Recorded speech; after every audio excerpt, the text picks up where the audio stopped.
في تغريدات لقت ردود فعل غاضبة من المؤثرين السعوديين على مواقع التواصل الاجتماعي والمقربين من الديوان الملكي السعودي. شن نائب رئيس شرطة دبي الفريق ضاحي خلفان هجوما عنيفا على إقامة السعودية فعاليات لعيد الهالوين. وقال خلفان في سلسلة تغريدات عبر حسابه في تويتر: في ظل هذه الهجمة الشرسة على القيم والأخلاق الرصينة، علينا أن نشكل جدارا منيعا عصيا على المخربين. اختراقه قائم على إعلاء أوامر الله بالمعروف ونواهيه عن المنكر، وأي تخاذل في عزيمتنا سيكون سببا لدمار قيمنا ومجتمعاتنا. الله الله في بناء المسلمين يا عباد الله. وأضاف في تغريدة أخرى: علينا أن نعلن جهاد القيم حتى لا يصيبنا الندم. وفي انتقاد واضح للسعودية واستنكار لفعلتها، قال خلفان أن السماح للمسلمين باحتفالات الهالوين كارثة أخلاقية تضرب في صميم قيمنا العربية والإسلامية، ولفت إلى أنها احتفالات شيطانية بكل ما تعني هذه الكلمة من خروج عن المألوف. وأردف مستنكرا: والله سنسأل يوم لا ظل إلا ظله ماذا كان موقفنا من التصدي للمنكر عندما رأيناه. كما حض خلفنا الجميع على تغيير المنكر، مستعينا بالحديث النبوي الشريف: من رأى منكم منكرا فليغيره بيده، وإن لم يستطع فبلسانه، ومن لم يستطع فبقلبه، وذلك أضعف الإيمان. وزاد بالقول: علينا أن ننعت الغلط بأنه غلط، ولا نخشى في الحق لومة لائم. ودعا إلى عدم التقهقر أمام الحملة الشيطانية الهدامة للأخلاق، مؤكدا أن القيم الإسلامية مضرب فخر ولا تهاون فيها. وخاطب المسلمين قائلا: لا يغركم الغرب بمزاعم حضارته، إنه يموت موتا بطيئا وستذكرون ما سأقوله لكم. واختتم خلفان سلسلة التي وجهها لولي العهد السعودي محمد بن سلمان بالقول: اللهم اجعلني وذريتي ممن يأمر بالمعروف وينهي عن المنكر يا رب العالمين، إنها مرتبة شرف لا ينالها إلا من أكرمه الله. ولقد تغريدات خلفان القوية والغير معهودة ردود أفعال قوية من قبل المؤثرين السعوديين المقربين من بن سلمان. وقال في هذا السياق رد الكاتب إبراهيم السليمان إسقاطا على خلفان بالقول: سمعت آخر خبر ناطور المراقص يستشرف. أما حساب فيصل بن حثلين فاستعان بخبر نقل 70 شركة عالمية لمقراتها من إمارة دبي للسعودية، معلقا عليه بالقول: في أحد زعلان. وكانت منطقة البوليفارد وضمن فعاليات موسم الرياض قد شهدت قبل أيام إقامة فعالية ويكند الرعب في تقليد أعمى لعيد الهالوين. الفعالية رافقها ردود فعل مستنكرة لهذا الحال الذي وصلت له المملكة في ظل ولي العهد محمد بن سلمان، الذي ما ترك رذيذة إلا وجلبها لبلاده بحسب قول الناشطين. وتضمنت تغريدات ضاحي خلفان تلميحا بالهجوم الحاد على السعودية، في مؤشر على تصاعد الخلافات بين الدولتين الخليجيتين. ومن بين معالم هذا الخلاف كان قرار أوبك بلس بخفض إنتاج النفط مليوني برميل يوميا، حيث لقى الأمر معارضة إماراتية غير معلنة. وقال منسق البيت الأبيض في مجلس الأمن القومي جون كيربي أن دولا أعضاء في أوبك أخبرت الولايات المتحدة سرا أنها عارضت قرار السعودية، ولكنها شعرت أنها مضطرة لتأييد التوجه السعودي. وبحسب التقرير لصحيفة فاينانشال تايمز البريطانية، فإن الإمارات والعراق لم تكونا راغبتين في تمرير قرار تخفيض الإنتاج، حيث أبدى مندوبا البلدين شكوكهما خلال اجتماع أوبك حول هذا القرار. وأضافت الصحيفة نقلا عن عدة مصادر حضرت الاجتماعات أن مندوب أبو ظبي حاول تأجيل القرار عندما فشل في وقفه، ولكنه فشل في ذلك أيضا. وأشارت مصادر مطلعة إلى أن الإمارات العربية المتحدة عارضت خفض الإنتاج ودعت سرا إلى تأجيله لمدة شهر تماشيا مع الطلبات الأمريكية. وقالوا أنه في الأيام التي سبقت اجتماع أوبك بلس في 5 أكتوبر في فيينا، تواصل المسؤولون الإماراتيون بشكل مكثف مع نظرائهم السعوديين والأمريكيين في محاولة لمنع هذا القرار. ولم تكن هذه المرة الأولى التي تخرج فيها الإمارات عن تحالف أوبك بلس، فقد أثارت ضجة كبرى داخل المنظمة النفطية بمطالبتها في يوليو الماضي بزيادة حصتها من الإنتاج ل 600 ألف برميل يوميا، في تحد واضح للمملكة ليستمر الخلاف وترضخ المملكة بعدها لمطالب الإمارات وتسمح بزيادة الإنتاج. وهناك خلافات سعودية إماراتية أخرى عنوانها في اليمن. فقبل أيام كشفت مصادر يمنية عن وصول قوات إماراتية إلى العاصمة المؤقتة عدن جنوب في سياق ترتيبات جديدة أثارت خلافات عاصفة مع السعودية.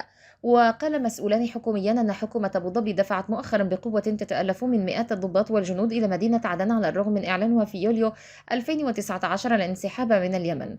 وأضاف أحد المصدرين أن جزءا من تلك القوة الإماراتية وصلت بالفعل إلى قصر معاشيق الرئاسي وانتشرت داخل المقر الذي يقيم فيه رئيس المجلس الرئاسي ورئيس أعضاء الحكومة المعترف بها.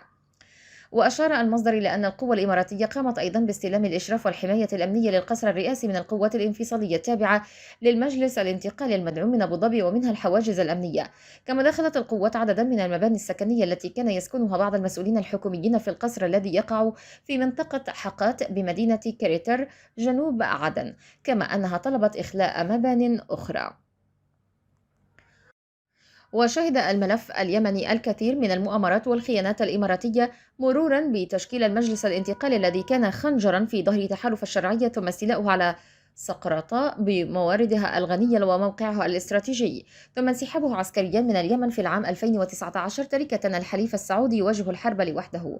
ولم يقف الأمر عند خذلان الإمارات للسعودية، بل تعدى ذلك لدعم ميليشيا الحوثي بعد مساهمة شركات وأفراد يقيمون في الإمارات في تحويل الأموال للحوثيين، وكذلك المساهمة في تهريب النفط الإيراني عبر موانئ الإمارات. والفضيحة الأكبر كانت بعدما كشف تقرير لجنة خبراء مجلس الأمن أن شحنة طائرات تم اعتراضها في مأرب كانت قادمة من دبي، ليتبين أن شركة إيرانية تقوم بتركيبها ثم ترسلها إلى اليمن عبر دبي لقصف الحليف السعودي. اللافت للنظر أيضا تحمل الحليف السعودي لوحده هجمات الحوثي على مدار سنوات، فيما لم ينل الإمارات سوى هجمات معدودة كان آخرها قبل أشهر لتتوقف بعدها. ويجمع مراقبون على أن نظام الإمارات يسعى لتحقيق مصالحه في كسب النفوذ والتوسع على حساب السعودية في المقام الأول. ويقول مراقبو الخليج أن أحد المصادر الرئيسية للصراع هو أن الإمارات ترى نفسها كمنافس للمملكة العربية السعودية وليس كشريك صغير. هناك أسباب قديمة وحديثة للخلاف بين البلدين، غير أن التوترات الجديدة تقوم على محاولة أبو ظبي إجراء تعديلات مستمرة على توازن القوى السابق الذي كانت الرياض تقوده، لكن القيادة الحالية للإمارات باتت تشعر بأنها صارت أقرب إلى مركز القيادة في العلاقة منها إلى موقع التابع. فقد تصاعدت قوتها العسكرية والأمنية وتأثيرها السياسي أيضا، وتستعد الآن لتحصد ثمار علاقة خاصة مع إسرائيل، بحيث تكون أبو ظبي الوكيل الجديد إن لم يكن الحصري لتل أبيب في الخليج وربما في أقاليم أخرى.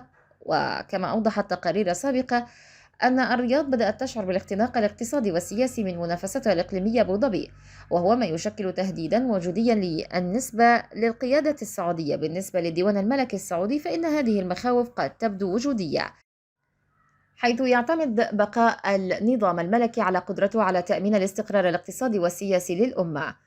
وفي الآونة الأخيرة شعرت المملكة العربية السعودية بأن جيرانها يتفوقون في مناورتهم سياسيا ودبلوماسيا، ويبرز المراقبون أن سياسة الإمارات تزداد وضوحا بالتغيير للسعودية ودفعها لتكون في خط المواجهة والاستنزاف، ثم تركها في منتصف الطريق تتحمل التبعات والخسائر، بينما تجني أبو ظبي المكاسب. ورغم ما تقوله الإمارات علنا وأمام عدسات التلفزة بأنها تقف قلبا وقالبا إلى جانب السعودية في كافة الملفات الساخنة في المنطقة، فإن كافة الشواهد والدلائل تشير إلى أن أبو ظبي تفعل عكس ذلك وتدفع الرياض نحو أزمات لا نهاية لها.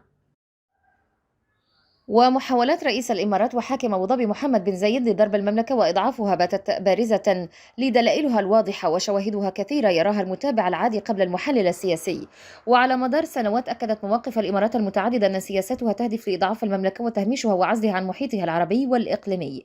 واستطاع بن زايد تحقيق جزءا من ذلك مستغلا وجود ولي العهد السعودي الحالي محمد بن سلمان وعدم أهليته لقيادة المملكة، فهو الذي حرض المملكة على مقاطعة قطر ولم يكن متحمسا للصلح معها. واقتصاديا دعمت الإمارات مقاطعة السعودية لتركيا وإيران، لكنها في الوقت ذاته واصلت تبادلاتها التجارية مع كل من أنقرة وطهران، إذ تعتبر الإمارات ثاني أكبر مبادل تجاري مع إيران، وعلاقاتها الاقتصادية مع تركيا مستمرة. وآخرها كان إعلان تأسيس صندوق لدعم الاستثمارات في تركيا بقيمة 10 مليار دولار أواخر نوفمبر الماضي.